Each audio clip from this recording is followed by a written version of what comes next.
from the Blitzkrieg Studio. What is going on, ladies and gentlemen? Welcome back to another beautiful episode of the Sideline Podcast, episode 26. I am your host, Adam Flores, once again joined by Christopher Marquez. You already know how it is. What's up, everyone? How we doing today? I am doing great, Chris. How are you doing today? We're doing all right. Week one? Yeah, considering week one. My fantasy teams aren't doing too good, but we'll worry about that later. It's only week one, overreaction week. Everyone's firing coaches. Everybody says these teams sucks. It's been 1 week. The Jets are gonna win the Super Bowl. That's my prediction. But yeah, exciting to have football back. It was a good first week. A lot of crazy games. Some games more disappointing than others, but other games that were actually fantastic to watch. So really happy with the football that we had, and it's almost worth the wait. Almost. We got a lot to talk about on today's episode. We got an injury report to start out the episode, and we will be talking about a total of 15 episodes. We're recapping all of the 14 games that happened Sunday and Monday, and we will be previewing the Thursday night game. So let's start it out with the injury report. Our first one up on the docket is Xavier Worthy. Sorry, I keep saying his name wrong. Xavier Worthy, confirmed dislocated injury or dislocated shoulder. And right now he is day-to-day, according to Andy Reid. He is more than likely going to not be placed on IR, which means that he could be back within the next few games, potentially even week 2 already. But Andy Reid did say that he could avoid surgery and only miss 1 to maybe 2 weeks, but should be expected to play very soon.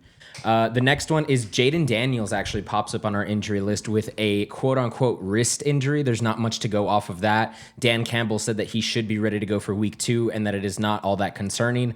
Austin Eckler also popped up on the injury report, but he should be good to go for Thursday's game. It was a slight shoulder injury, but he was a limited participant in Monday, I believe, and he should be good to go for Thursday. Let's talk about some other guys that are not going to be playing on Thursday. Drake London, I think, is one of the bigger names on this list. He left early with a, quote, shoulder sprain, and it was later confirmed to be an AC joint sprain, which kind of concerns me just because I know that's what CeeDee Lamb dealt with last year. And CeeDee Lamb is tough. He pushed through it. He was able to play. But every time CeeDee Lamb landed on that shoulder, kind of seemed like every single time he went down, that was it. That was going to be his final play. And that's what kind of scares me. I don't know how you see Drake London moving forward after this AC joint. Yeah, I mean, it's a painful thing, right? And then these guys are always colliding and falling down. So, but yeah, we did see it affect CeeDee Lamb. So if you're a Drake London guy, obviously start looking maybe for Darnell Mooney if you can. But also just start looking for any wide receivers that you could add value to your team in case he does miss some time. Yeah, Darnell Mooney was also dealing with an injury, but he's more than likely going to be playing week 2. Some other interesting names that might pop up this week just in case Drake London misses could be Ray McLeod as well as KC Washington. Those are the other 2 receivers on that team. Kyle Pitts does get a bump up a little bit just because of that in case he does miss time. Talking about tight ends, we got 3 tight ends on the docket. We got Brock Bowers, Evan Ingram, and George Kittle. Let's talk about Brock Bowers first. He limped off the field after being tackled awkwardly against the Patriots. Everybody was fearing the worst, that it might have been an ACL or MCL injury, which is the worst possible case scenario, especially in a week 1 game. But he did come out in a presser saying that he was good to go and that nothing is too concerning and that he should be ready to play for week 2. Evan Ingram also popped up with a calf injury after sitting out the entire 4th quarter. Not much to say about there. We don't have an update on him as of now. And George Kittle is the other big one. He was officially placed on the IR earlier today, Tuesday. Smoked. And yeah, he's done for at least the next 4 weeks. And I'm thinking it's going to be longer than the 4 weeks. The whole tight end position might be smoked the after entire week 1. time. Like we were talking about Brock Bowers, George Kittle, and Evan Ingram all offseason. And all 3 of those guys already down week 1. Well, it's a physical game. No, it is. How do you see all 3 of these tight ends going down? Well, like let's say Brock Bowers, okay, he plays, but let's say Evan Ingram doesn't play. And let's say you're already down George Kittle. What do you do at the tight end position at this point? You pray to God. That's all you can do. Do you pick up Kyle Pitts if he's on the waivers? Yeah, I mean, that's like somebody... if you're a George Kittle manager, what do you do? Well, I mean, if you have an IR spot in your league, you can utilize that. If you don't, then he's not somebody you can just drop because he's not going to clear waivers. No. So you have to eat up the roster spot. But you are going to have to fill somebody else in. So if it's Kyle Pitts or whoever else is on the waiver wire floating around that's catching balls out there, I think that, what's the guy from Indy? Mo Alley Cox. Yeah, I think he's listed as a tight end, and he had a pretty decent game. So you can look that way. But I mean, the tight end position is always tough. And if these guys are all dealing with injury right away, then your whole league is going to be struggling for tight ends unless you have someone that's just absolutely balling at the moment. We got some wide receivers to get into as well. Puka Nacua, Jaden Reed, Matthew Golden, Chris Olave, and Jawan Jennings all popped up on the injury report. Puka was evaluated for a concussion after suffering 2 back-to-back brutal hits into the head. He was bleeding from the head, and the official was the one that noticed it, told him to come off to the sideline, so they evaluated him, came back into the game, so he's a warrior. He's good to go. Good God. Jawan Jennings left the game with a shoulder injury, and his status is up in the air for week 2. Jaden Reed was a non-participant on Monday's practice with his foot injury. He did play through week 1 with that foot injury, so that one doesn't concern me as much. Matthew Golden, the same team, was also a limited participant in practice on Monday with another foot injury. Chris Olave was sidelined in the game with a reported chest injury, but should be okay. Another name that we should be talking about right now is Juwan Johnson, and he could be a name to look out for that gets a boost in case that Chris Olave does miss time, because he already did have 11 targets in Sunday's game. The last guy on this list is Brock Purdy, also popped up with a shoulder injury, as well as a toe injury, which is interesting because his status is up in the air as of week 2, and we might be seeing Mac Jones as soon as week 2, which is absolutely insane. Return of the Mac. Return of the Mac. I think the wide receivers for Green Bay, those 2 injuries are probably more like a load management going into the short week. So right. I'll just follow those injury reports. If they're not practicing come Wednesday, then that's probably means they're trending in the wrong direction. But that's the best way to monitor that situation.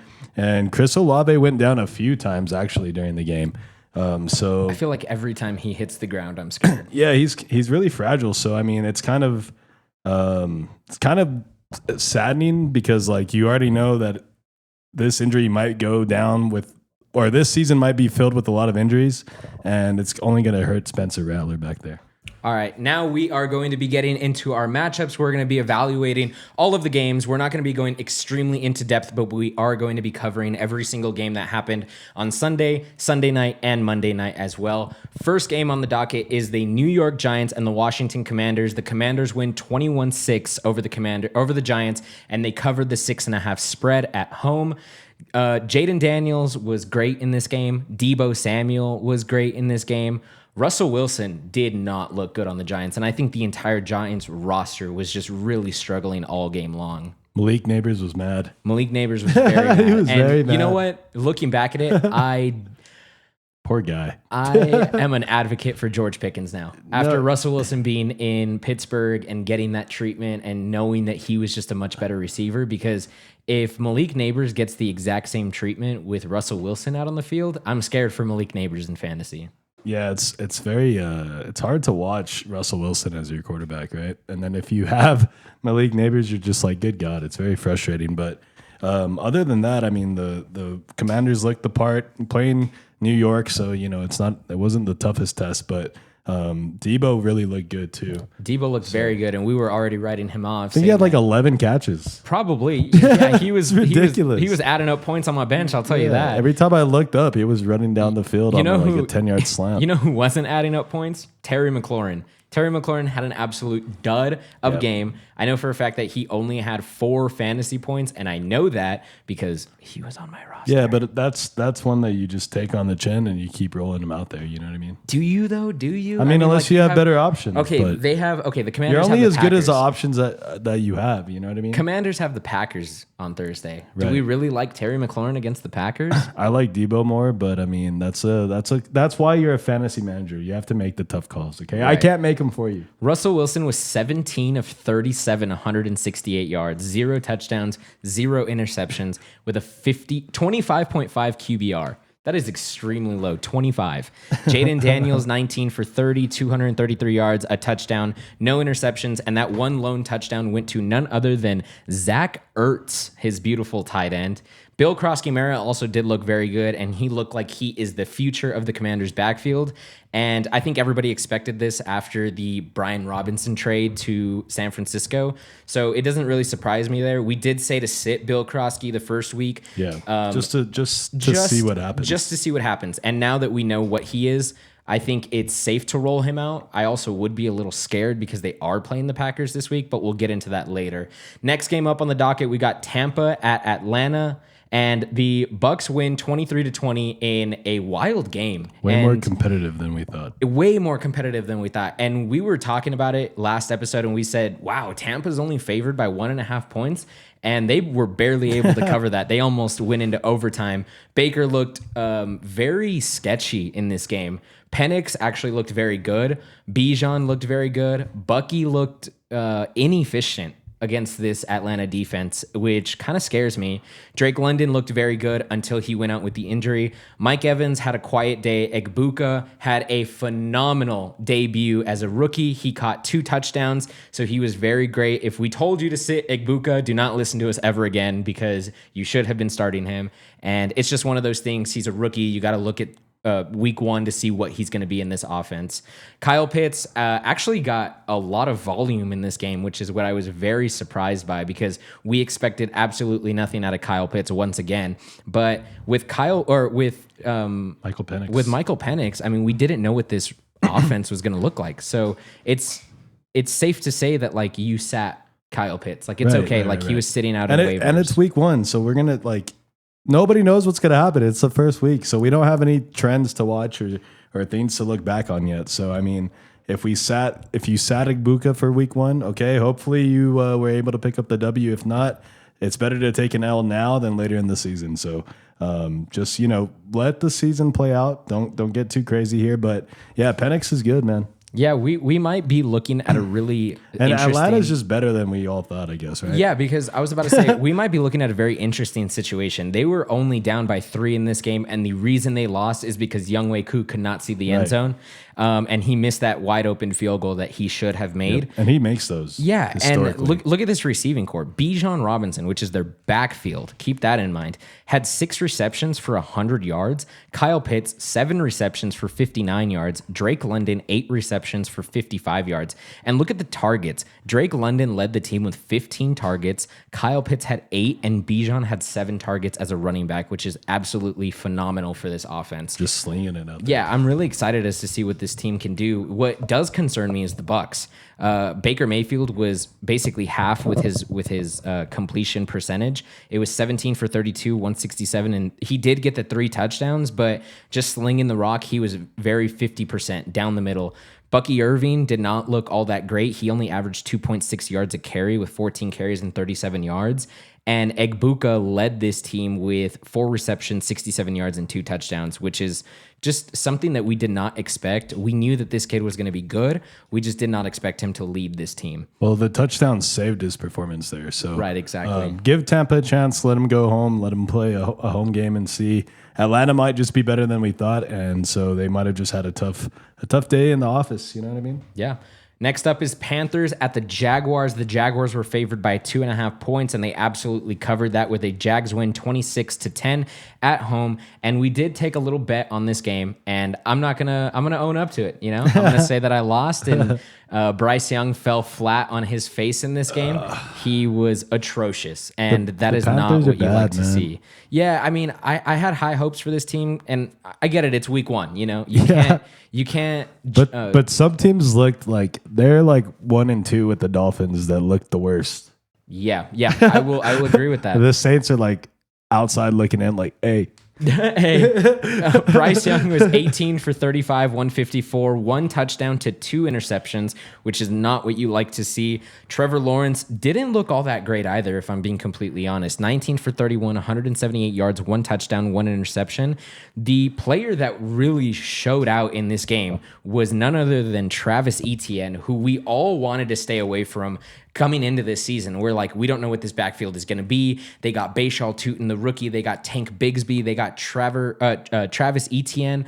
And we don't know what this backfield was going to be. Coming into this game, Liam Cohen is taking over this team, and he wanted Travis Etienne Jr. to be the back so much that they actually traded. I don't know if you saw this, but they traded Tank Bigsby to the Philadelphia Eagles. They also had a couple pick swaps. So this is Travis Etienne's backfield, at least for the foreseeable future. He had 16 carries, 143 yards, which I believe is the most rushing yards from week 1, 8.9 average. He did not have a touchdown, but if he were to have a touchdown, everybody would be talking about Travis Etienne. Yeah. And I think, what? Big week from him. No, yeah, very big week. On the other side of the ball, Chuba Hubbard actually did look very good himself. 16 for 57, 3.6 average with no touchdowns, which is not what you like to see.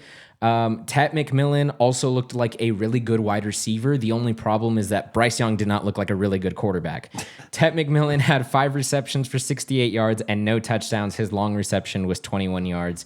9 targets. You do like to see that for Tet.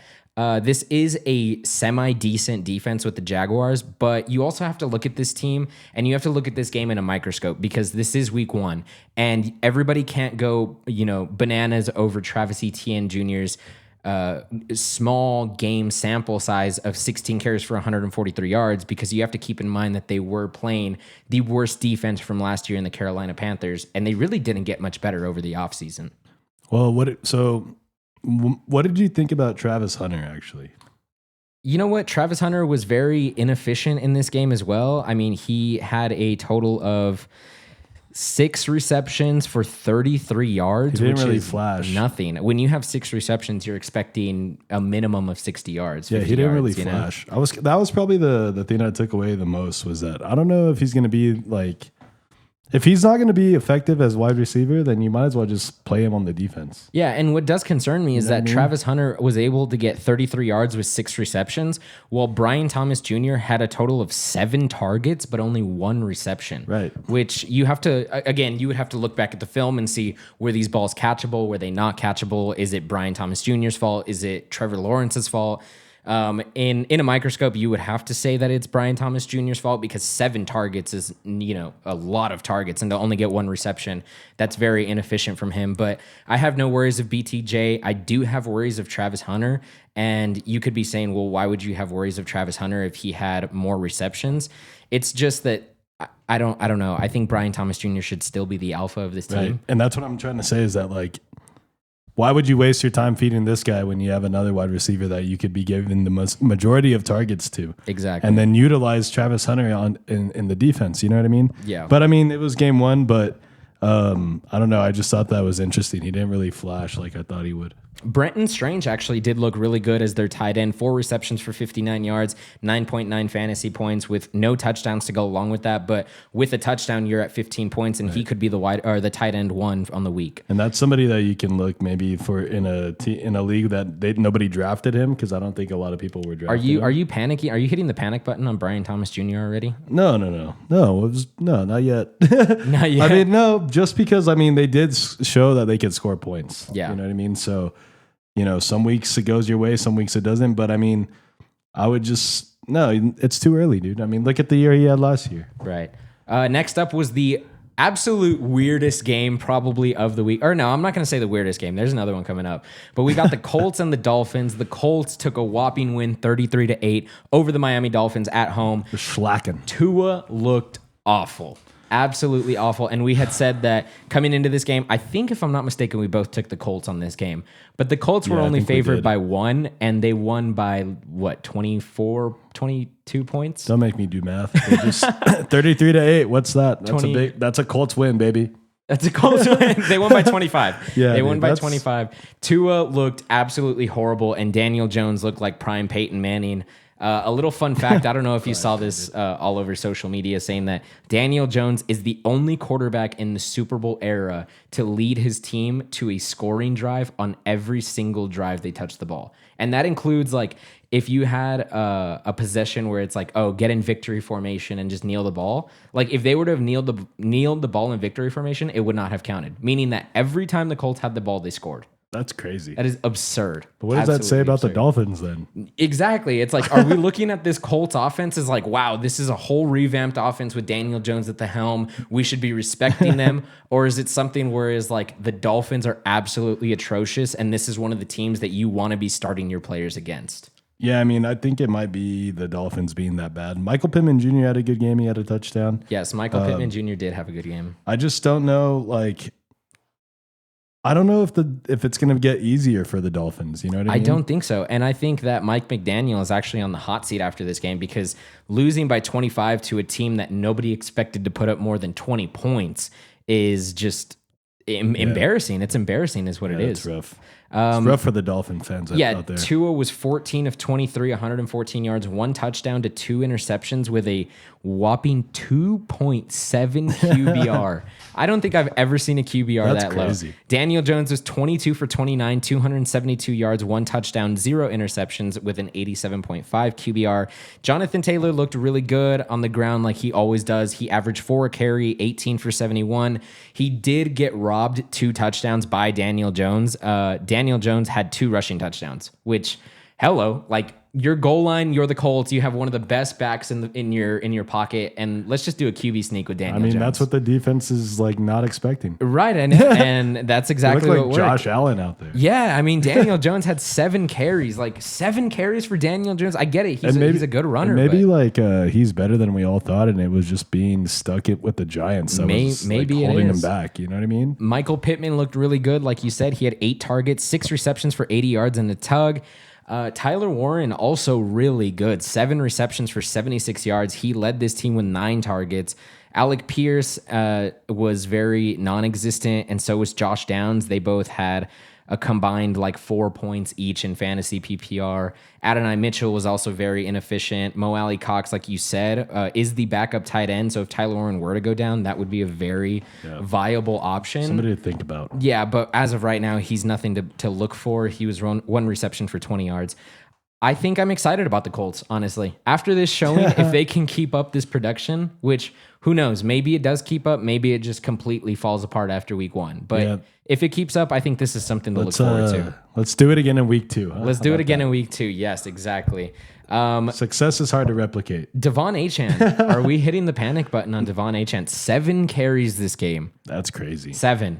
And yes, he did average 7.9 yards. He had 55 yards. And you could say this is a matter of game script. They were in negative game script all game, so you're not going to be running the ball. They had a total of 12 carries as a team.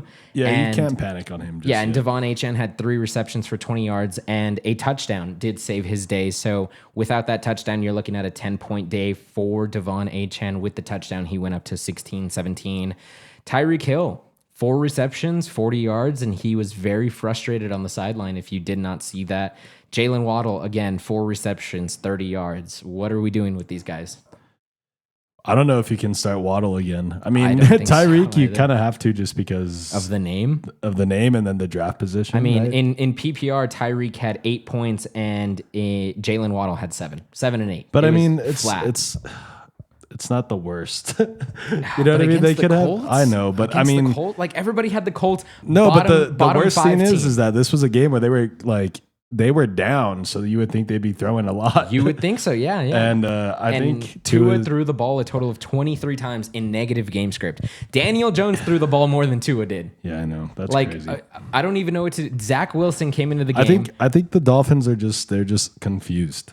You know what I mean? They're just not on the same page. No, nobody is, and I think that scares me. I think McDaniels is on the hot. I think he's the first coach to get fired this year. Well, let's see what happens in week 2. Yeah, you're right. It's week 1. It's week 1. Let's not take anyone's livelihood away yet. You know what I mean? Jesus. My bad. But yeah, the Colts, something's happening over there in Indianapolis. I can't put my finger on it, but something's there. Something's happening in Miami too. Well, yeah, but that's not a good something. Or should I say nothing's happening in Miami? Yeah, bad things are happening. Bad things. Something is happening in Indy. Next up was the Raiders at the Patriots. Patriots were favored at home by 2, and they lost by 7. Raiders win 20-13. Drake May and Geno Smith actually both looked very good, I think. Well, Geno came out on fire at the beginning. Yeah, Geno was just... I mean, he was Geno. Like, everybody wrote him off. Everybody said this guy's washed. He's already done. Like, he's on his fourth team now. Like, this isn't going to work out. And he comes out throwing for almost 400 yards. He had 362 yards, 1 touchdown, 1 interception, and I don't know. I mean, I was kind of watching this game. I'm a Patriots fan. I should have watched this game a little bit more, but I didn't. Drake May was 30 for 46, which throwing the ball 46 times a game is just, that's crazy. It's insane. 1 touchdown, 1 interception. He had a 39 QBR, which is not what you like to see. He also had 4 carries for 11 yards, which is not what you like to see out of Drake May, because Drake May he's a dual threat quarterback, and that's what people don't see. They just see a white kid in the pocket throwing the ball, and it's like, you can run. Oh, you know? Josh Allen can run. Daniel Jones can run. Yeah, so Drake May runs, but 4 carries for 11 yards is very inefficient. Travion Henderson and Ramondre Stevenson were both just not utilized in this game. And I don't think Travion Henderson looked bad necessarily. He averaged 5 yards a carry, but he only got 5 carries. He did get a lot of passing work game, which is, for PPR fantasy, that is what you love to see. 6 receptions is insane. That's Alvin Kamara. That's Devon Achane production. And if he can get it figured out on the ground, that's a weapon right there. You have an absolute weapon. 24 yards on 6 receptions is not what you like to see. And he did not have a touchdown, which that's probably why people were like, oh, boo, this guy sucks. But he doesn't suck. He was actually very efficient with the touches that he did get. I believe in PPR, he had 11 points. Ramondre should not exist in this backfield anymore. If you have him rostered, drop him for anyone else. He had 7 carries for 15 yards. He averaged 2 yards a carry, and I don't see it getting any better from this point on.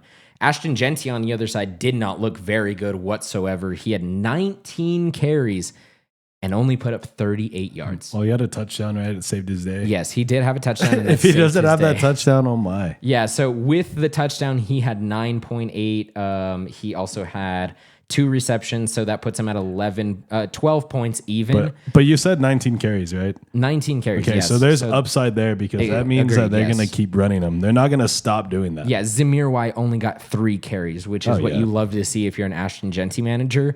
The only problem is that against a New England defense that was not very good last year, I mean, I don't know, 2 yards a carry? Like, he was averaging, 12 yards a carry in college? And I get it, it's college, you're Boise State, you're not in the Big Ten, you're not in the SEC, but still, 2 yards a college, carry? Though. Yeah, I mean, I don't know. I think it's okay. I think the volume is going to keep his ceiling high. And then if he falls into the end zone twice, then you're good. Okay. That's all he needs to do is literally fall in. You're not hitting the panic button? Nah, dude. No way. Especially where this guy was taken. He's like a first rounder almost. Right, yeah. You know what I mean? What about Travion? Are you starting him? I mean, with those 6 receptions? I mean, in PPR. You have to. I mean, yeah. I mean, if one of those breaks for 50 yards, I mean, you're good. And then if one hits for a touchdown, I mean, you might as well roll him out there. Receivers in this game, Brock Bowers, Jacoby Myers, and Trey Tucker all looked very good, along with Dante Thornton, which we did mention on this podcast.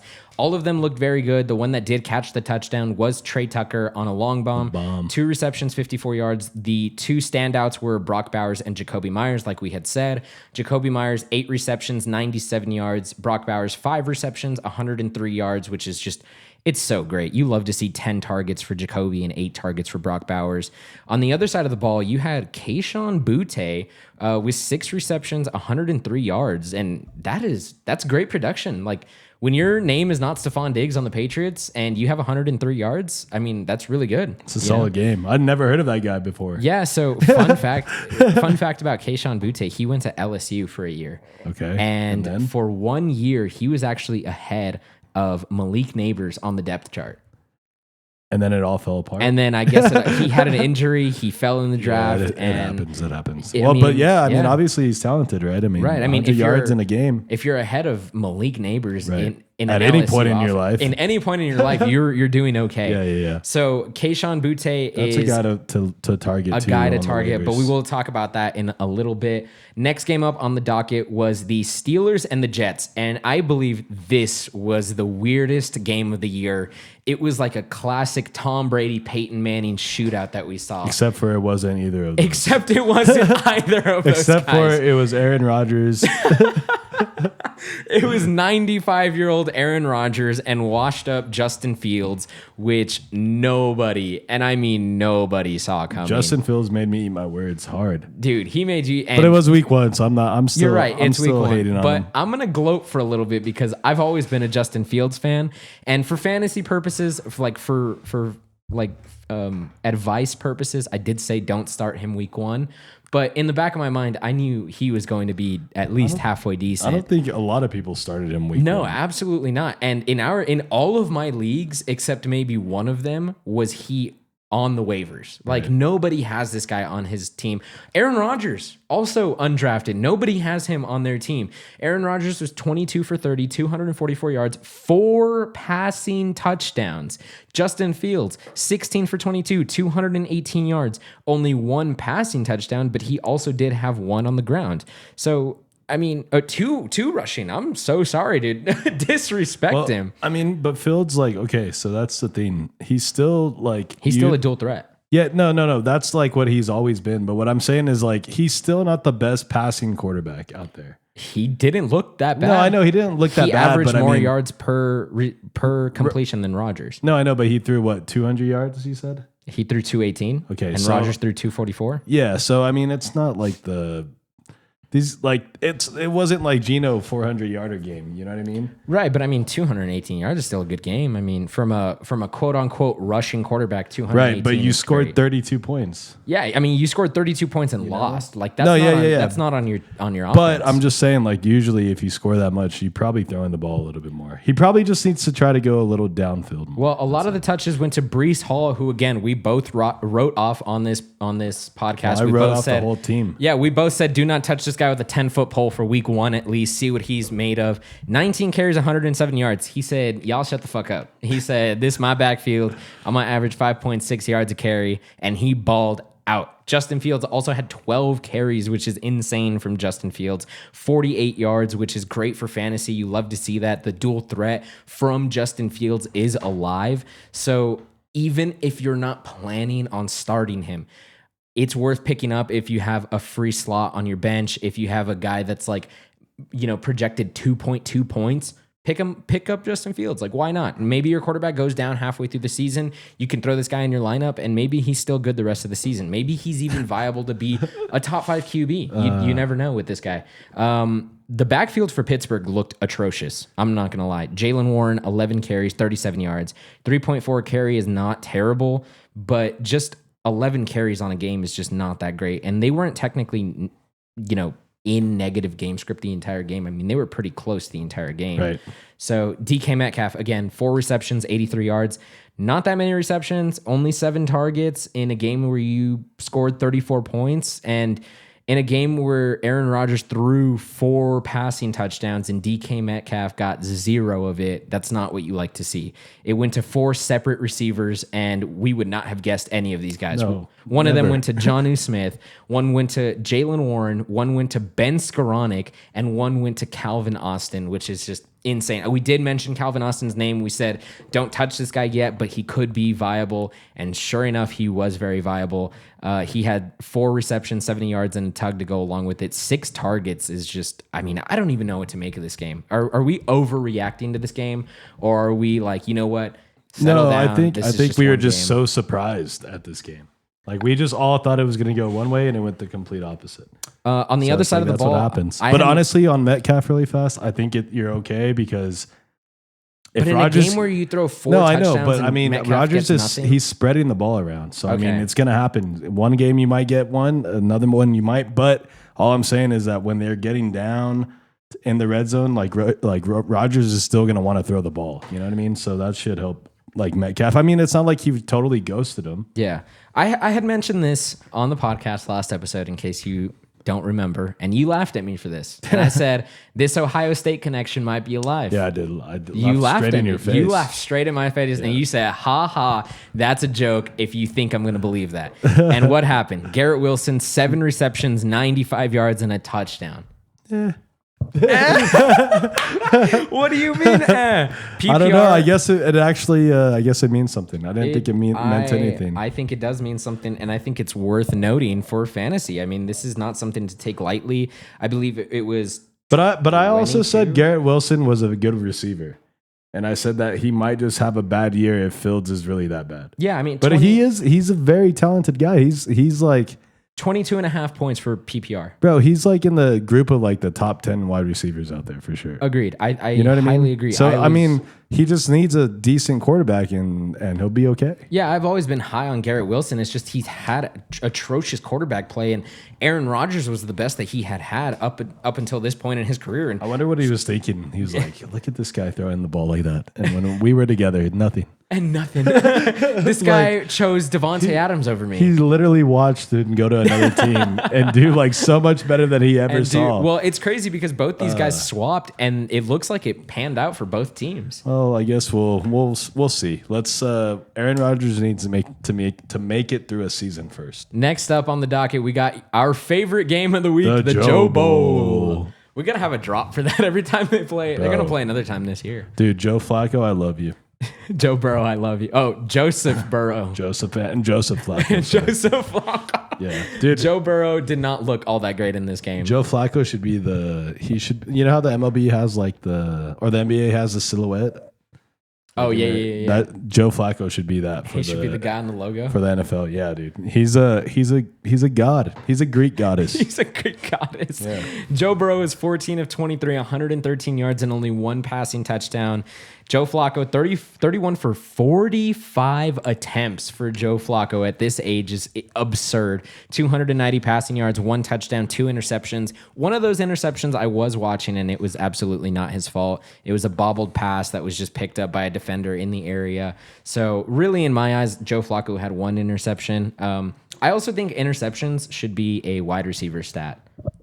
No way. I think it should be because if they throw it straight to or if the quarterback jumps the route right in front of you, there's nothing you can do. If you're a quarterback and you throw it straight to the defender, that's on you. Yeah. If you throw it to the wide receiver, it hits him in the chest, pops out, the defender catches it. That wasn't the quarterback's fault. No, but I mean, at the same time, what if it was tipped a little bit? It threw the rotation of the ball off. It's very hard. And I think that's why, because if it hits the receiver in both hands or in the chest and it was caught and then popped up in the air, that should not be. No, and then especially if they're getting hit at the same time, like, dude, come on, that's like, if anything, you're just like throwing more dirt on the quarterback, though. That's the thing. No, I know, but I mean, hey, dude, I mean, maybe you should have thrown that ball a little sooner. I don't know. I just think that it should be like a wide receiver to a degree. No, because then but then when they bat them down, they don't get like there's no stats for that. Like when they play pass interference on offense, or when they play pass defense on offense, they don't get credit for that. Yeah, they do. Like a pass breakup. Oh, yeah, no. Yeah, I know what you mean. You know what I'm saying? Like, it's just like it's part of the game, and either sometimes shit goes wrong.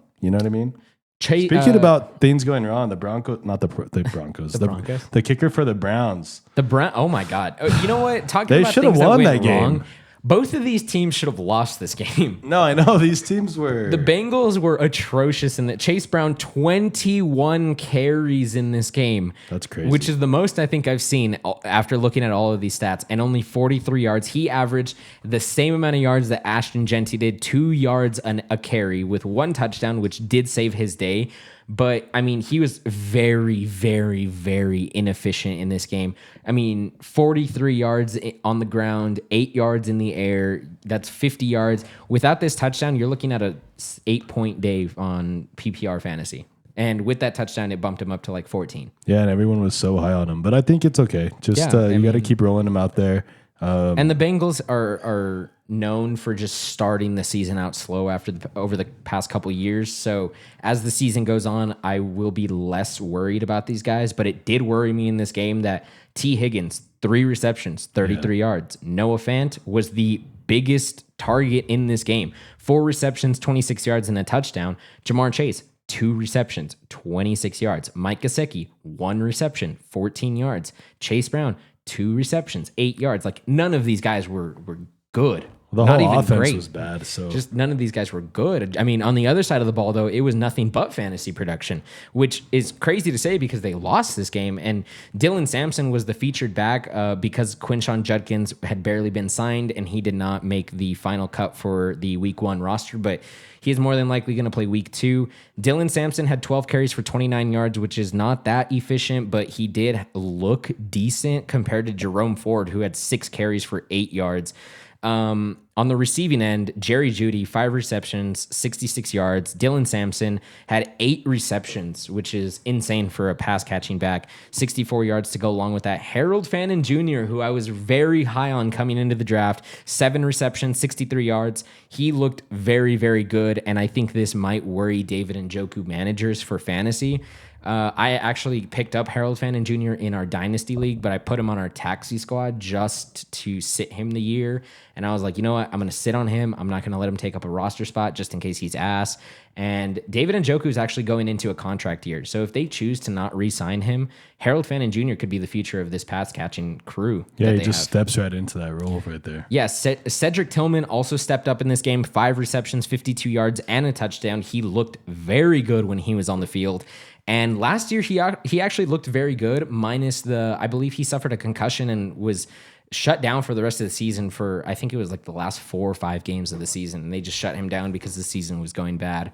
But takeaways from this game, Bengals looked ass and yet still won the game. So I have high hopes for them for the rest of the season. Well, I just think we need to be more appreciative of Joe Flacco. That's it. More appreciative. But yeah, dude, honestly, the Browns should have won that game. It's crazy. Honestly. I'm looking at our notes. I don't even want to talk about the next 3 games. Okay, so really fast, the Cardinals game and the Saints. The Cardinals win, but the Cardinals Kyler and the Murray Saints both looked bad. No, but Kyler Murray looks just like progressively worse. You know what? Okay, I'm going to give him the benefit of the doubt for week 1 because he was on the injury list, but not because of an injury. But he was like sick. Ill. Yeah. And he came out saying that he was up at 4:00 in the morning. He was throwing up. He was, crapping all over the place. And he even said it just in more colorful words, but he said that he was vomiting. He had diarrhea at 4:00 in the morning on game day.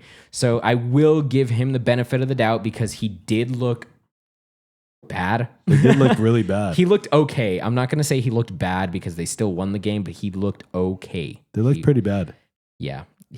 Okay. So that game, besides Kyler, James Conner and Trey Benson. Trey Benson actually cut into James Conner. I had said it to watch out for Trey Benson because James Conner, he's a year older. He's a year more injury prone. He's a year closer to leaving this team, and I think Trey Benson can be the future. Yeah, so just watch out for that. Kamara is still very valuable for the Saints. They're going to throw to him a lot, especially on checkdowns. Spencer Rattler, he looked like he was lost sometimes. But you know what I mean? It's not the end of the world. And then other than that, Chris Olave, I think he's hurt or going to be hurt. I think on this new Saints team, Chris Olave scares me and excites me all at the same time.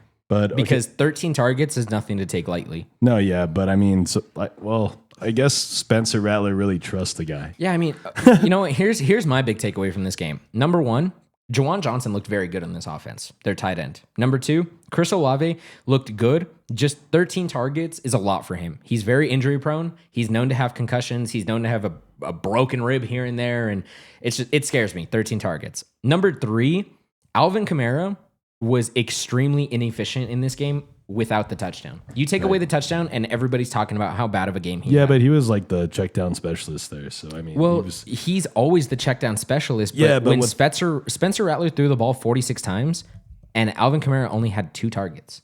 Well, yeah, but they're going to obviously the defenses are going to cue in on him, right? Because they don't really have a lot of other playmakers, but he's still going to be like a safety net for Rattler. You know what I mean? Because is he?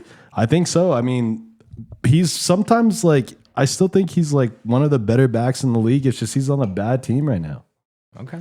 You know what I mean? I don't think he's when he was running the ball, he was knocking people out. He was running with a purpose. And how do you feel about Marvin Harrison Jr. and Trey McBride? Trey McBride, you're good on. He's okay. He's going to be all right, especially if these other tight ends start getting hurt. He's still going to be decent.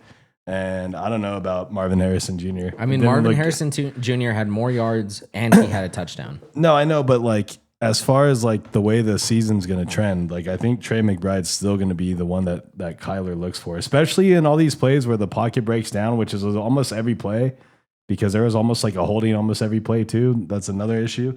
But he's going to be kind of like the guy that Kyler Murray's going to look to. You know what I mean? Yeah. Next game was, again, just another sorry game, honestly. 49ers, Seahawks. Neither team looked great. Charbonnet looked good when he was Charbonnet looked very good, and I think I'm scared if I'm a Kenneth Walker manager. For real. Just because He 10 carries. outperformed him Yeah, bad. I mean, Zach Charbonnet outperformed him and outcarried him. He doubled his average yards. He did have a touchdown. He had 2 more carries. He was the featured back in this game. Sam Darnold throwing the ball 23 times, only 150 yards, no passing touchdowns, no interceptions. Here's the thing, though. Jackson Smith and Jigba had 124 receiving yards. Sam Darnold only threw for 150 yards. He was only looking one way. Yeah, meaning only 50 yards went to other receivers. That's Cooper crazy. Kupp, Elijah Arroyo, Kenneth Walker, and A.J. Barner. 2 tight ends, 1 other wide receiver, and 1 running back. Cooper Kupp didn't look great. 2 receptions, 15 yards, and it's sad to say, but he's 4 years now removed from his Triple Crown season, and nobody's looking at him. Yeah. Nobody. There's 0 eyes on Cooper Kupp. It happens fast. It happens fast. Other side of the ball, Christian McCaffrey looked healthy. He looked good. 9 receptions is just what you love to see if you're a Christian McCaffrey manager. 9 receptions, 73 yards. He also had 22 carries to go along with that. You're looking at 31 opportunities for Christian McCaffrey in this game. You're looking at over 150 yards for him total. And he had no touchdowns, which is crazy to say. He had 30 opportunities. He touched the ball 30 times.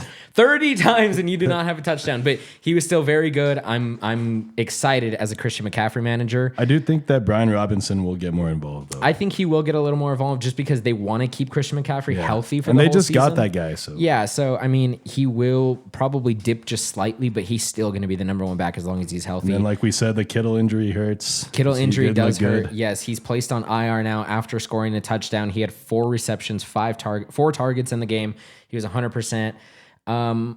Ricky Pearsall, he's up. He's number 1 on this list now. Juwan Jennings goes down with an injury. We were talking about that already.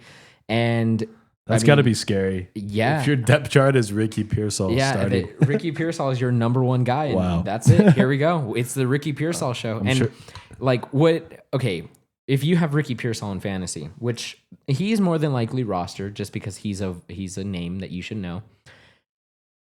Are we looking forward to him with Mac Jones? And I say that because last year when Trevor Lawrence went down, Mac Jones gave Brian Thomas Jr. all of his production in the back half of the season. So do we get the Brian Thomas Jr. treatment last year for Ricky Pearsall this year? I don't know. I don't think Pearsall's as good of a player. And he's probably not as good of an athlete either. I don't know. You don't think so? You don't think he's even remotely close? Brian Thomas Jr. is a stud. Okay. You know what I mean? Yeah. I don't know, dude. It's hard to call. It's hard to say. Nobody said Brian Thomas Jr. was gonna do what he did either. You know what I mean? So maybe so, but it's hard to bet money on that. I don't know. Next game was the Titans and the Broncos. Again, just another boring game, something we did not expect. Bo Nix looked bad. Bad Nix. That's what he was. He was bad Nix. 25 of 40, 176 yards, 1 touchdown, 2 interceptions. Cam Ward also, he looked bad, but it's a rookie. I'm not surprised by Cam Ward's bad performance. He looked like he was supposed to be there, though. He looked. Does that make sense? That makes complete sense. He fits the. But he wasn't good. No, he was not good. But it's that guy's a quarterback. Yeah. Tony Pollard got all the work in this game. 18 carries, 60 yards, 1 reception for 30 yards. Calvin Ridley, we had said to sit him in this game, which you should have only 6.7 fantasy points in PPR, 4 receptions for 27 yards. The Denver rushing attack. What do you make of the Denver rushing attack? Everybody was high on RJ Harvey this year. Well, he had that one big run. Right. He did have that one big. 6 carries for 70 yards. Kind of sealed the game with that one. Yeah, so 11.7 yards a carry is great, but only 6 opportunities in this game. I don't know if that's viable for fantasy. 6 carries. And then Dobbins had a touchdown too. Yeah, Dobbins had 63 rushing yards and a touchdown and 16 opportunities. He was the featured back in this game. Yeah, Harvey, you're gonna have to leave on the bench for now. But you saw that he does have upside. But if Dobbins is going to be number 1, the goal line back, and then number 2, the one that's getting the majority of the snaps, then there's not enough work to go around. You know what I mean? We got 4 more games to talk about. Let's close it out. We got the Lions and the Packers, which Another shocking start to the season. Just the Packers came out here dominant over the Lions, 27-13 win in Lambeau Field. Jared Goff, Jahmyr Gibbs, David Montgomery, Amon-Ra, Jameson Williams, Sam Laporta all looked so bad. This offense does not look what it looked like 2 years ago, last year. It looks like a completely different team. You lose Ben Johnson. Is that what happened, or do they just get off to a slow start to the season?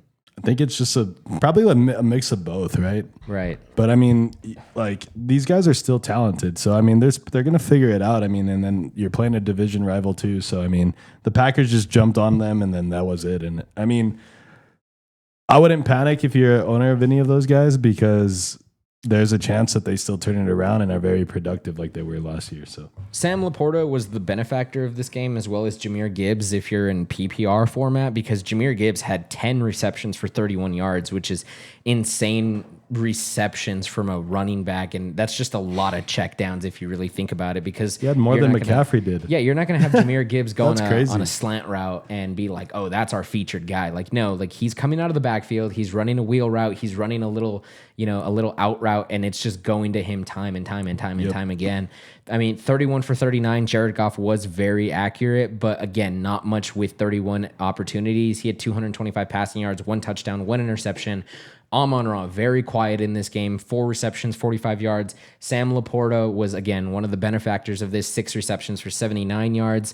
Jameson Williams, quiet, 4 receptions, 23 yards. David Montgomery, I mean, he had 15 opportunities, but only 50 yards total, or 40 yards total, which is just not what you like to see.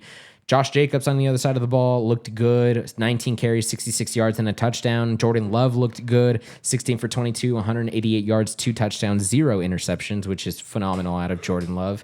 Romeo Doubs, Jaden Reed, Dontavion Wicks. I mean, I'm staying away from this receiving core just because the ball is spread around so much, which is great for real football. You love to see the ball spread around. You don't like to see all your production go to one guy. But for fantasy, this is just atrocious. Yeah, that wide receiver room is probably happy because they're all getting some love. But I mean, they're all getting some of the love. It's hard to pinpoint which one will have a good game week in and week out. So that's kind of if you had to start one of these guys, who are you looking forward to this week against the Commanders? Well, the one that I like the most is Jaden Reed, but if he's hurt, then 3 receptions, 45 yards, and a touchdown. You love to see that. I mean, 7, that's 12 fantasy points? I guess maybe Wicks would probably be next up in line.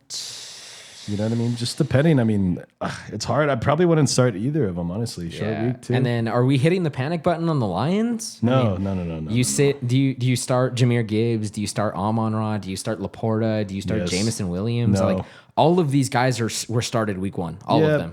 Yeah, I mean, but like Amon-Ra, there's no way you can bench him. Right. You know what I mean? bench him. You can't bench Gibbs either. He was like a top 3 pick, top 5 pick. Yeah, you cannot bench him. So no, just give those guys time. And I wouldn't panic on the Lions just yet. Like I said, game 1. Okay. Next was Texans Rams, probably one of the more boring games of the week. They played? Yes, shit. Unfortunately they did play. It was a very low offensive production, high defensive production game.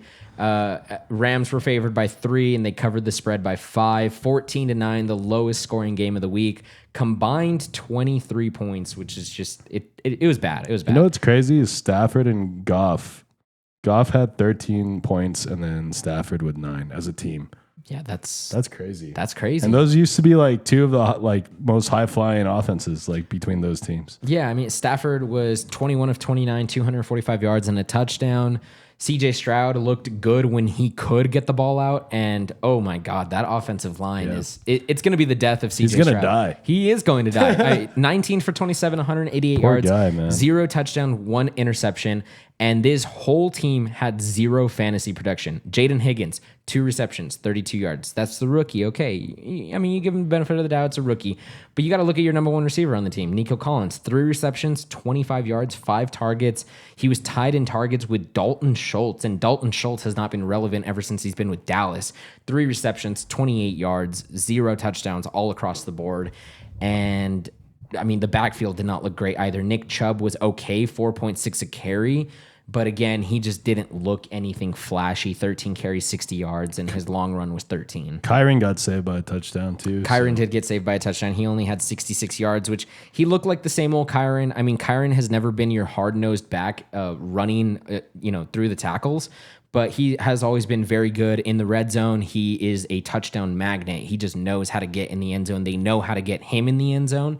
Puka Nacua looked very good, 10 receptions, 130 yards. He did have that scare that we talked about with the bleed. Everybody thought it was coming out of his eye initially, which was scary, but it was just eyebrow. No, yeah, it was like his eyebrow or his forehead, and it was just dripping down. But it did look like it was coming out of his eye, which is what scared everyone.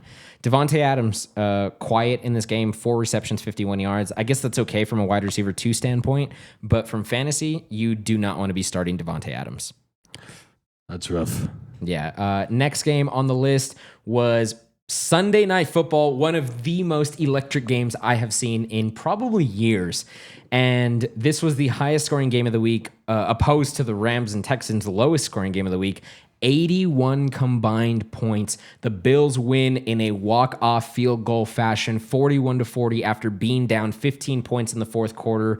It was just an instant classic. This is going to be one of those games that's talked about for the next decade, and it's going to be talked about when these guys are back in the MVP race saying, well, Lamar came out and he had a great beginning of the game, and then he slowed down at the end of the game, and Josh Allen is when that's when he really shined. That's when he really showed that he should be MVP of this league. Derrick Henry had a phenomenal game, minus the late fumble in the game. James Cook looked inefficient on the ground, but he did look good in the pass game. He did have that long 40-yard reception or whatever it was, and I think that's what saved him for his fantasy day. Zay Flowers also had a very, very good game. This was a career high in yards for him. 7 receptions, 143 yards, and 1 touchdown. 9 targets for Zay Flowers was great. You might not get that every week just because you're not going to be scoring 40 points every week. Keon Coleman on the other side of the ball had a phenomenal game. Again, they were in negative game script, and a lot of his points came late, but still, 8 receptions, 112 yards, and a touchdown. He did look like the number 1 target in this offense. He's going to be good. He's going to be good. I mean, 11 targets is nothing to shy away from. James Cook also had 3.4 carry. We did say that if he doesn't get a touchdown, he's not going to be great, but 13 carries, 44 yards with a touchdown, which is what saved him. Josh Allen and Lamar Jackson were both phenomenal. Yep. Lamar Jackson, 14 for 19, only threw the ball 19 times, but he had 209 yards, 2 passing touchdowns, 0 interceptions. Josh Allen, 33 for 46, 394 yards with 2 touchdowns. Again, it's just one of those games where you had fantasy production galore. DeAndre Hopkins even got in the mix with that one-handed snag for a touchdown, and he looked like he was 25 again.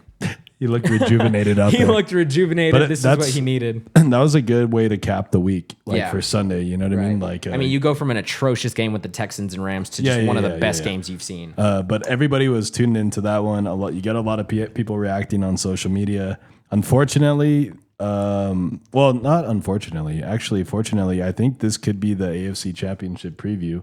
I think it could be too, yeah. And so maybe we'll see part 2, but this was it shows you some teams that will give up right when they go down. Like the Bills were they didn't feel like they were ever going to be totally out of it. Yeah. And then his new name is Josh 4-Minute Allen. Josh the Minuteman Allen. Yeah, that's what he is, man. I mean, he literally willed that team back. I mean, yeah, Derrick Henry fumbles, but that never happens, But so this is, again, you're not gonna have this kind of game every week by these teams. You're not gonna have 40 points every week. This is an outlier of a game, right? honestly. It's an outlier game, and I think this is where the questions roll in.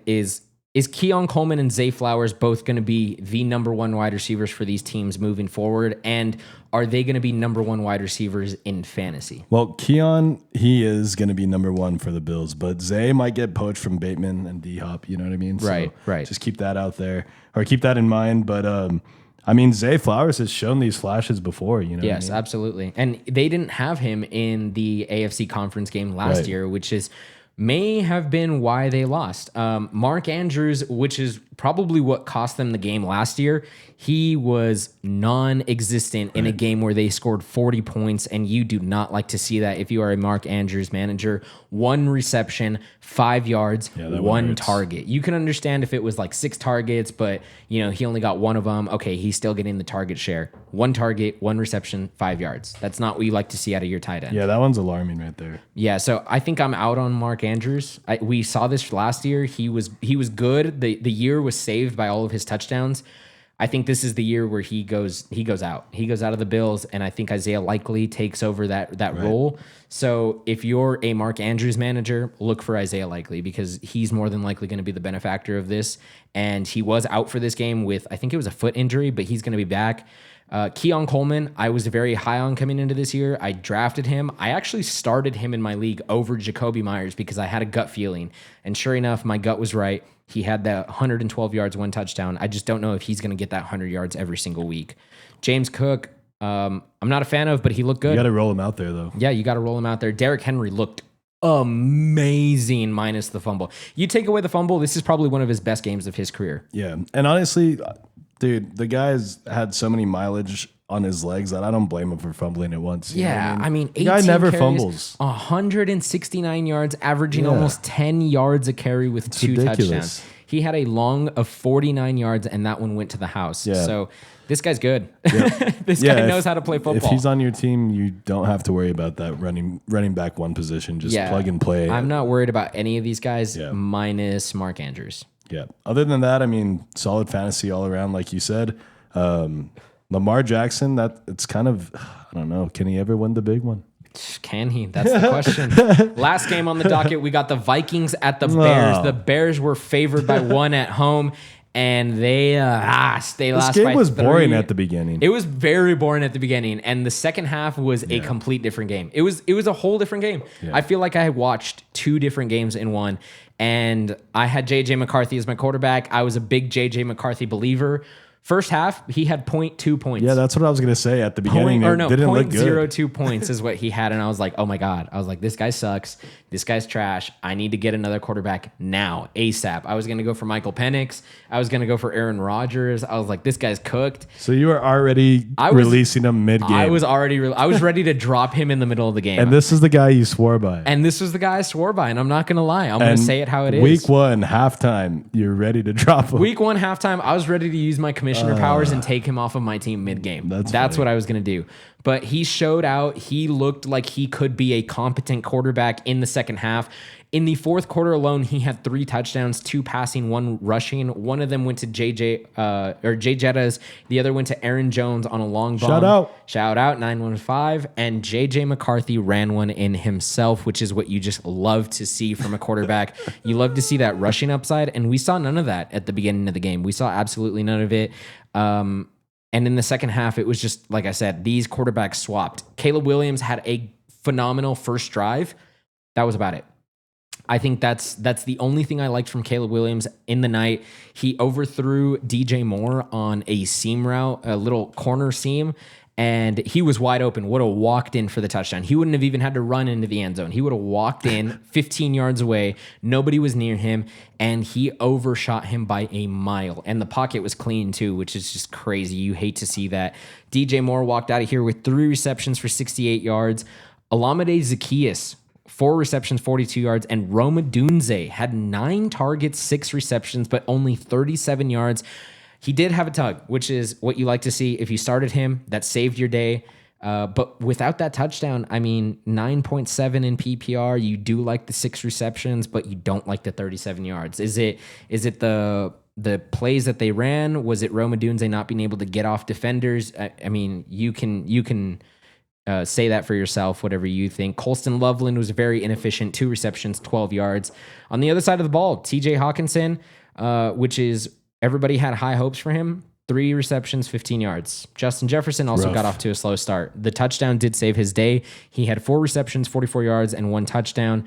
He looked fine. It's just JJ could not get him the ball the entire first half, and JJ was just like I said, he was bad. He was bad the first half. And it makes it harder to get Justin the ball when everybody knows that's what you want to do. Yeah, but you know what I did like out of J.J. McCarthy this game is he kept his composure. All game long. He didn't quit. No, he didn't. And honestly, the T.J. Hawkinson thing is kind of not worrisome, but I mean, like, it's alarming. It's just like it's something to keep an eye on. It's just that damn tight end position, man. It is that damn tight end. That's what position. it is. You hate to see it. Like it's almost like there's not that many good ones. You know, but no, I think it's also just like the way the games go, man. That's it. We had talked about this Bears offense at nauseum. Because I feel like I'm hating now. In the offseason, and there's a lot of mouths to feed in this offense. You got DJ Moore, Roma Dunze, Cole Kmet, Colston Loveland, DeAndre Swift, Luther Burden.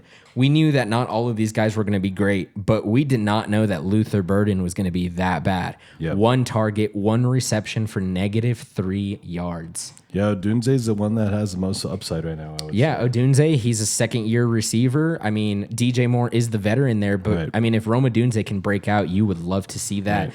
DJ Moore, I'm hesitant on starting. I really am. If he doesn't get a touchdown, I'm not happy. Yep. I think. And that one's tough. But I mean, also, I think DeAndre Swift's okay. I think he's okay too. too. Especially in PPR, he's going to get those passing attempts. Yeah, you also have to keep in mind is that this Minnesota offense is great. I mean, this is one of the best defenses in the league. Yep. If you watch football, this defense is all around complete. They have great linebackers, great corners, great safeties. Kevin O'Connell is just a great coach as it is. He's great on the offensive and defensive side of the ball. If I'm not mistaken, I think Brian Flores is still their DC. And Brian Flores is a very defensive-minded person. And I guess it's easy to say when he's a defensive coordinator, but even when he was with Miami, he had a really good defense over there. That wraps up our week 1 production. All of the teams that sucked, all of the teams that didn't suck. Let's talk about one more game. We got the Thursday night game, Commanders at the Packers. The Packers are favored by 3.5 points at Lambeau Field at home. Featured names, Jaden Daniels, Jordan Love, Bill Krosky-Merritt, Josh Jacobs, Terry McLaurin, Deebo Samuel, Matthew Golden, Jaden Reed, Zach Ertz, and Tucker Kraft. Do you disagree with any of these names? No, hopefully Jaden Reed plays. Hopefully Jaden Reed plays. Hopefully Matthew Golden plays. Like I said, he was also dealing with that foot injury. No, I think that practice report thing, like we mentioned, was probably just load management. Yeah. But yeah, I mean, this should be a good game. Who do you have in this one? I actually like the Pack. You know what? I think it's simply because they are at home. I unfortunately have to take the Packers. But then again, I don't know. Jaden Daniels might have a big game. He might. I don't know if he has a big game, though. That's the problem is after watching that Packers defense, if you can hold Jared Goff to 225 passing yards, what can you do against Jaden Daniels? Yeah, but Jaden Daniels is a little bit more mobile. Goff, he's not really going anywhere. Right. He is a little bit more mobile, which is why you got to set that edge with him. And honestly, if him and Deebo can really maintain that connection, and then Terry McLaurin just kind of what do you make of Terry McLaurin for fantasy? Because I'm asking for a friend. I totally don't have him on my team. I'm asking for a friend. What would you do with Terry McLaurin this week? Are you sitting him or are you starting him? This week? This week against the Commanders. You got to roll him out. You got to give him one more chance, man. You can't just week 1 pull him just like that. Okay, would you rather start him or Keon Coleman? Oh, Keon for sure. Keon? Yeah, for sure. Damn, especially after that game. I might have to. No, yeah. I mean, my friend might have to. Asking for a friend. It's not me. I actually have some parlay picks for this one. Yeah, let's run it. Some overall ones that you can find whoever you're doing bets with. You got Jacobs over on the 0.5 anytime touchdown. Ja'Cory Krosky-Merritt over 41.5 rushing, and Deebo over 2.5 receptions. I like that. I like that Josh Jacobs touchdown. I like it so much that I actually have Josh Jacobs going for a touchdown myself. So my line is a 3-leg parlay. I got Josh Jacobs for a rushing plus receiving touchdown. I have Jaden Daniels for under 224.5 passing yards. And I have Deebo Samuel, the one wide receiver that is on that team, 2.5 receptions. Smash the over on that. I think that parlay will easily hit. The only one I'm bullish on is just Jaden Daniels. I mean, he could have a game where he throws for 300 yards. He could also have a game where he throws for 112 yards, but he also rushes for another 100. So I think it's going to be one of those games. I think he's going to have to use his legs in this game just because of this Packers defense. Michael Parsons, he can set that edge and he can rush him out of the pocket. And that's the problem is like Micah Parsons. Yes, he is a phenomenal talent. But when you flush a quarterback out of the pocket that's mobile. If he doesn't get there, he doesn't get there. Right. If he doesn't get there, he's taking off for 5, 10, 15, 20 yards. Yeah. And that was the whole thing I was talking about with the Cowboy-Eagle game was that, like, even if Parsons was there, he was just going to be flushing Hurts out, and Hurts had everything in front of him. So, right. I mean, you might see the same thing with Jaden Daniels just because he's not as mobile as Hurts, but he is mobile. Like, he's not Jared Goff back there. Right. But it's interesting to see how Parsons will impact this game if he has a bigger impact than he did in the first one. Let's round out this episode with our top 5 waiver wire ads of the week. As of Tuesday morning, so we're recording this Tuesday night, but these are as of Tuesday morning. Our number one that we have on the docket is Quentin Johnston, wide receiver of the Los Angeles Chargers. Quentin Johnston had a really good game. He was the featured wide receiver in this core, and I think nobody expected that coming into this year. Everybody wrote Quentin Johnston off after just having a history of dropping these balls. You know, I mean, he could not hold on to the ball, but he showed out in Sao Paulo, Brazil. He had 5 receptions for 79 yards and 2 touchdowns. 7 targets is not something to take lightly, especially when you're splitting targets with Ladd McConkey, who was phenomenal last year. Keenan Allen, who is just a go-to guy for Justin Herbert. Tyler Conklin even on this team. I mean, Trey Harris, everybody talked about. Keandre Lambert-Smith. Those are 2 rookies that were coming into this year, and everybody was like, watch out for these guys because these guys could be good. But, I mean, when you're splitting targets with those guys and you're still getting 7 receptions, I think that's really good. On Sleeper, he is only rostered in 10% of leagues, which is more than likely you can go and snag him if you have waiver wire priority. This is one of those guys that you can go out and get, and I'm okay with rostering on your team. You can put him over Jaden Higgins. You can put him over guys like that are not proven yet. Are these in any order? Or are you just saying these are 5 guys to look for? These are just 5 guys, yeah. Yeah, so depending on what your need is, guys, then you want to add based on that. You know what I mean? Right. You don't want to add another wide receiver when you already have 8 wide receivers. If you're out there and you just want to load up your bench a little, then these are guys that you could look for. But I just want to make sure that this isn't in no particular order because that's going to vary by your team. Right. Another name that we're going to talk about is Harold Fannin Jr., and we did talk about him a little bit earlier when we were talking about the Joe Bowl, and Harold Fannin Jr. looked very good. This is also very worrisome for David Njoku managers. David Njoku had 6 targets in this game, which is great, but only 3 receptions for 37 yards, while Harold Fannin Jr. had 7 receptions, 63 yards on 9 targets, and he just looked like the go-to guy for Joe Flacco. And as long as Joe Flacco's in this offense, he's more than likely going to be giving a lot of targets to Harold Fannin Jr. He's a rookie. He's only rostered in 6% of leagues on Sleeper as of Tuesday morning. So go get him. Go get him before the waivers clear. Go get him before anyone else hears this podcast. And go get him before another tight end goes down. Yeah, go get him before another tight end goes down. He's also someone that should absolutely be rostered in Dynasty. And if he is not, you go grab him in Dynasty first. Because like we said, David Njoku's on a contract year. If he's not signed again, Harold Fannin Jr. is the guy. Next guy on the list, quarterback. If you're not happy with your quarterback, if you want someone to look forward to, someone that maybe has dual threat capabilities the rest of the season, we got Justin Fields. And he is a little higher rostered than all of these guys that we're going to talk about. He's 59% rostered on Sleeper, but he showed out in this game. We talked about how he had 2 rushing touchdowns. He had 1 passing touchdown. That connection with Garrett Wilson might be alive, that college connection. When do the bye weeks start? Week what? I believe week 5. Okay, so if you can add him now, right, and then you have a quarterback with an early bye week, then you might be able to play him soon. So just something to think about. Right, exactly. I mean, that dual threat is dangerous, you know. And you can keep him from being on anybody else's team. Right, exactly. Just riding your bench. Right, exactly. You snag him and you don't let anyone else have him. Yeah, exactly. Sometimes that's the move. Yeah, you got to play chess.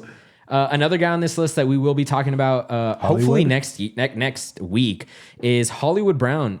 16 targets, 10 receptions, 99 yards. And when your quarterback is Patrick Mahomes, you should be excited because you're going to get the ball. You might get a touchdown. I mean, now he's going to be splitting with Juju, who is not in his prime anymore. Travis Kelce, far removed from his prime. And Tyquan Thornton, who the Patriots wrote off, he's not been anything ever since coming out of college. I mean, Hollywood Brown is the featured guy. They paid him a 1-year deal to stay with this Kansas City Chiefs team. And now with Rashee Rice still on his suspension, with Xavier Worthy out with that dislocated shoulder, he's the number one guy on this offense. I don't think this is going to be a long-term option, but if you need someone to start for the next 2, 3, 4 weeks, this is going to be the guy to go. He's rostered, I don't know if I said this already, but 31% of leagues in sleepers. So go get him. He's on waivers. And the final guy that we're going to be talking about is a guy that I absolutely loved coming into this year. Trey Benson. He is the backup running back for the Arizona Cardinals.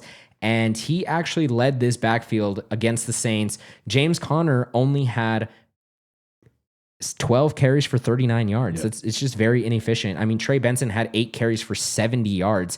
His long, yes, he did have a 52-yard carry, so it might just be inflammatory to his stat line.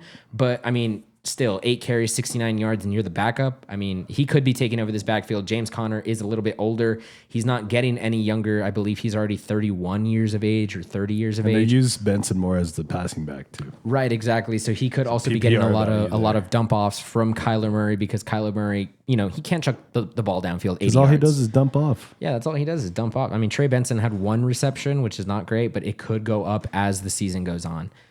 So those are my top waiver wire ads. I don't know if you want anyone honorable mentions that you might know of. No, I think you hit the nail on the head there. The head on the nail. Yeah, I think you hit the nail on the head or the head on the nail, whichever one is. I think correct. They both work technically. Yeah, no, that looks good. Make sure to check your waiver order first, also, so that way you're not freaking out if somebody's not there. Also, don't play with Fab. Don't play with Fab. I don't like it. Do you know what Fab League? Yeah, so it's like you have a certain amount of money that you can spend throughout the year. Oh no. I don't like that. It's just like a salary cap. Yeah, and I don't like those kinds of don't play with those. Just do waiver priority where it's like bottom gets first priority and then top gets last. So check your waiver order so you're not mad or you think your waiver claim didn't go through because somebody might have just beat you to it. If you are playing with Fab though, like who out of these 5 guys would you spend the most Fab on? I think I would go Quentin Johnston. I would say Hollywood Brown. Hollywood Brown? Yeah. It's just, I feel like Hollywood Brown might be... It's going to cost you probably... Well, I guess depends on He might be a temporary fix, though, versus like Quentin Johnston could be season long. Yeah. But if... That's a big but. I mean, but if Xavier Worthy gets hurt again, or if another wide receiver in that room gets hurt, or if Travis Kelce goes down... Right. I mean, there's just potential for having one of the Chiefs wide receivers. Okay. Anything else? Or does that close us out? Dallas versus New York on Sunday. So we'll talk about Sunday's No, I know, but I'm later. just already thinking about that. And then, you know what I mean? And USA beat Japan right now. So that was very, very electric. Well, I think we're all excited for week 2, but that does it for week 1. Thank you guys so much for listening. UTEP football W? UTEP against UT. We're going to be looking forward to that game. Shout out. Well, we should have relished in the victory first because now we're going to get destroyed by the Longhorns. Arch Manning, he actually knows how to throw the ball surprisingly now. A little bit against Played the San Jose State. Womp womp. It's not Ohio State, brother. It's not Ohio State. Thank you guys so much for listening to episode 26 of the Sideline Podcast. If you guys are not subscribed or liking it, make sure you do so. Down in the comments below, shout out any comments or suggestions or questions that you might have, and we will get back to you as soon as possible, and we will see you later. Peace.